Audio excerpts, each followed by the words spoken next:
Hello bachon, let's read this question. The question says KSP of SRF2 is 1 into 10 raised to the power minus 3 m cube. The solubility of SRF2 in 0.1 molar NaF is 1 into 10 raised to the power minus am.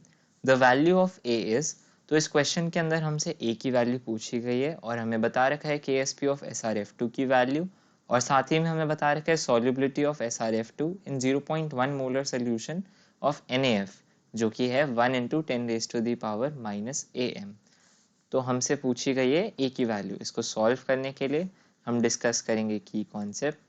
की concept के अंदर हमारे लिए यहाँ पे important है देखना कि क्या रिएक्शन हो रहा होता, कि किस प्रोसेस, क्या आयनाइजेशन प्रोसेस हो रहा होता है जब SRF2 और NaF के अंदर हो रहा होता है।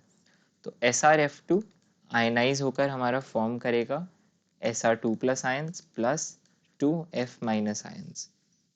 साथ ही में NaF हमारा यहाँ पे आयनाइज होकर हमको प्रोवाइड करेगा Na प्लस आयन और F माइनस आयंस। तो यहाँ पे हम देख सकते हैं कि जो 2F माइनस है और F माइनस है, यहाँ पे दोनों के प्रोडक्ट्स के अंदर F minus ion is the common ion.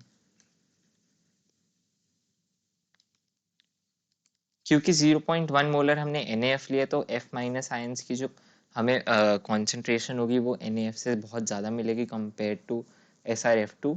और तो हम अगर सिर्फ NaF से जो मिल रहे हैं हम उसको लिख लें तो वो ऑलमोस्ट इक्वल हो जाएगा दोनों के मिलाकर लिखने से, कॉज जो हमारे 0.1 होगा that would be very very much greater than SRF2 से जो हमें मिलेंगे, SRF2 से जो हमें F माइनस आयंस मिलेंगे उनसे। तो हम इसको लिख सकते हैं यहाँ पे जो हमारे पास गिवन वैल्यूज़ हैं तो हम उन्हें लिखेंगे। यहाँ पे हमारे पास NaF लिखा हुआ है 0.1 मोलर सोल्यूशन, तो यहाँ पे हम लिख देंगे जो F माइनस आयन है उसकी हमें कॉन्सेंट्रेशन मिलेगी 0.1 मोलर। SRF2 जो हमारा यहाँ पे ऊपर आयनाइज हो रहा है उसके अंदर हम लिख सकते हैं कि Sr2 की हमें S मिलेगी, सॉल्युबिलिटी S हो जाएगी और यहाँ पे F माइनस आयंस की जो कॉन्सेंट्रेशन है वो हम यहाँ पे 0.1 लिख देते हैं, जो कि यहाँ से हमने NaF के आयनाइजेशन से हमने यहाँ पे वैल्यू ली है। So now for SRF2 solubility product यानी कि KSP is equal to SR raise to the power 1 और F माइनस आयंस की concentration raise to the power 2, क्योंकि यहाँ पे 2 मोल्स फॉर्म हो रहे हैं। तो सॉल्युबिलिटी प्रोडक्ट का फॉर्मूला हमने यहाँ पे लिख लिया है। अब हम वैल्यू सब्स्टिट्यूट करेंगे तो SRF2 का solubility product is 10 raise to the power minus 10 which is equal to SR की हमने कॉन्सेंट्रेशन यहाँ पे ले रखी है S और F माइनस की हमारे पास गिवन है 0.1, तो 0.1 की पावर 2 लिख दिया यहाँ पे हमने। यहाँ से जो सॉल्युबिलिटी S जो हमारे पास S आ रही है उसकी वैल्यू हो जाएगी S is equal to 10 raise to the power minus 8 molar. So given हमारे पास है S is equal to 1 into 10 raise to the power minus A molar, यानी कि जो गिवन हमें सॉल्युबिलिटी है और of SRF2 in 0.1 molar NaF वो हमें गिवन थी 10 raise to the power minus A molar.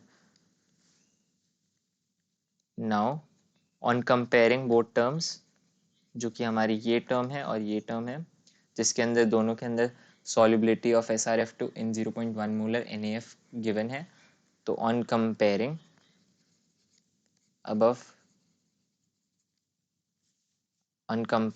above terms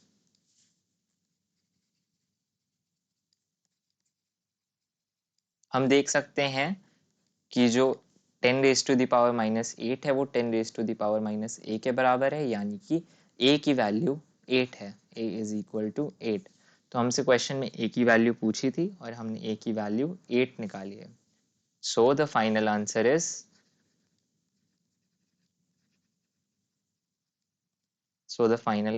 is A is equal to 8.